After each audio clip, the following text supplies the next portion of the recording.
Hi guys, Namaste, Jai Hind, Jai Mata Di and Jai Bharat. So today we are on the next chapter of Kalki Puran. Actually the same chapter, 15th chapter, but we are going to finish 15th chapter today. So I spoke about with you about how these Malich women came to attack Kalki, and how Kalki kind of spoke to them, and what Kalki said and all of that. And now next, like I said, I told you that I'm going to talk about how their weapons spoke to them and what does that mean. So here, when Kalki spoke to them so nicely, these women said that because you've killed our husbands or our brothers or whatever relationships that they shared, we have no other choice but to attack you. So we need to attack you, we want to attack you, we will attack you. And they started to pick up their weapons, but their weapons became immovable. They could not move their weapons.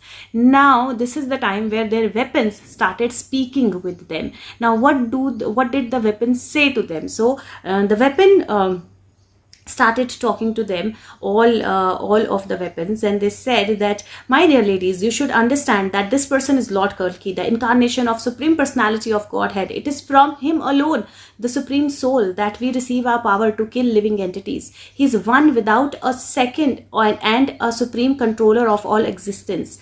Have full faith in our words. We move about only with his order, and it is his mercy that we have received our name and forms. We play a part in world events only because of him. Being empowered by Lord, the 5 gross material elements, which are the basics of 5 objects and of the senses, perform their duties. He is the super soul residing within the hearts of living entities and within every atom as well. So basically here the Lord Kalki, they are talking about how these weapons are actually useless. They don't have any power without the power of Kalki, without the permission of Kalki. So if there is anybody is killed or anything is done to anybody, it is only with the permission of Lord Kalki or with the power of that Lord Kalki that harm is caused to somebody, and this is in sync with their life lessons. It is in sync with what is meant to happen. So nothing can happen without his permission. Now here they also talk about Maya, and they say that you feel that somebody is my husband, somebody is my wife, somebody is my daughter, somebody is my son. It is all illusions created by Maya, and Maya is part of Kalki. These illusions are created, and these are the illusions that make you think like this, make you aggressive, make you feel the attachments, make you feel or go in this way, and this is what it makes you feel, that I am a weapon, I am a killer, but that is just a conception of illusion. And without his permission, there is no point or no reason how we could kill somebody. And here also they talk about Bhakt Prahlad. So they talk about Prahlad, and they give an example that, for example, when Narsimha came, and Narsimha actually killed the king without any weapons. He did not need any weapons. But when there were a lot of weapons used on Bhakt Prahlad, the weapons could not harm him. We could not do any bad to Bhakt Prahlad. We could not kill him. We could not do anything, because he was protected by the energy of Vishnu. He was protected by the energy of Kalki. And that is why we want you to understand that without his permission, we cannot bring any harm to him. Now here, I will tell you why this whole chapter is about it and why weapons are speaking. Because 2 things. One, you need to understand that whatever happened to Kalki, or whatever is happening, or whatever has happened around that time back, happened because it was meant to happen. It was in sync with the lessons, with the learnings, and it would have not happened if it was not meant to happen. Okay. Second, this is another reference to how, despite of doing anything and everything, nobody could kill Kalki. So Kalki was not killed. The Kalki was not dead. And this is around the time where that thought or that thing also started coming in, that he's not gone as of now.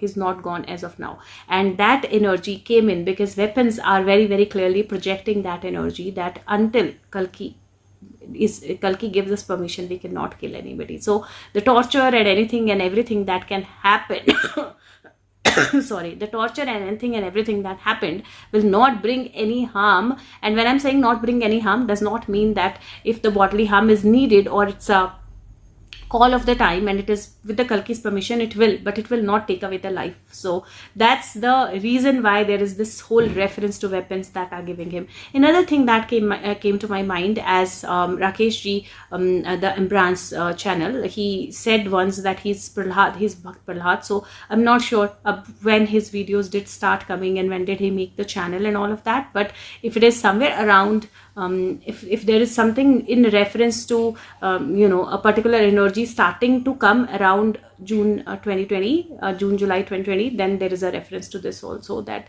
that energy definitely is connected. Now here another surprising thing is that when the whole chapter, rather all the chapters before also, Kalki has always been called Lord Kalki, right? Everybody calls him Lord Kalki. Now suddenly in this chapter, Kalki is addressed as Padmavati's husband. Now, why sudden reference to Padmavati's husband? Now, here there is a catch too.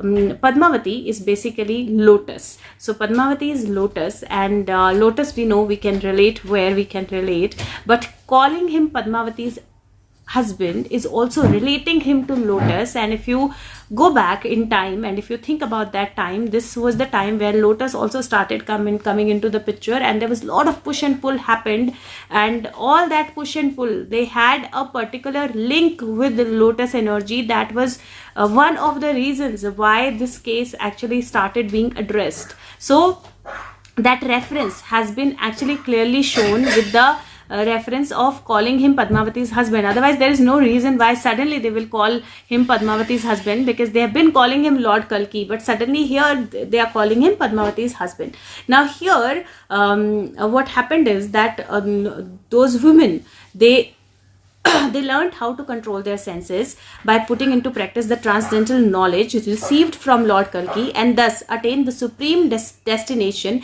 that is achieved by perfect yogis in devotion. So this also the last para of it says, one who faithfully hears and recites this narration of how Lord Kalki defeated the Buddhists and Malecha will be freed from all kind of lamentations. He will achieve a life of auspiciousness and manifest devotional service unto Lord Hari. He will no longer have to suffer the pangs of repeated birth and deaths. Simply by hearing this narration, one is awarded wealth, freedom from delusion, and relief from the miseries of material existence. So here this chapter actually ends with this. The big reason for this is that anybody who starts understanding Kalki is getting into that energy where that person is getting into the energy of awakening. Second, this whole chapter talks about how people related to Kalki, or the family or the relationships, or all those, that energy started coming in, reference of by objectifying the body, the reference to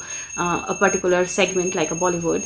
And third, there is also a reference to lotus, so where that push pull started, and we've seen that happening. So that's the third reference. And then fourth, there is also reference how you start, a lot of people started relating to Kalki, like my daughter, my son, my brother, my boyfriend, my friend, my at times for few of them there is no name, but still they started connecting with the energy of Kalki. They started connecting and becoming one with the energy of Kalki. They started feeling the emotion of Kalki. They started feeling the energy of Kalki. They started feeling the existence of Kalki.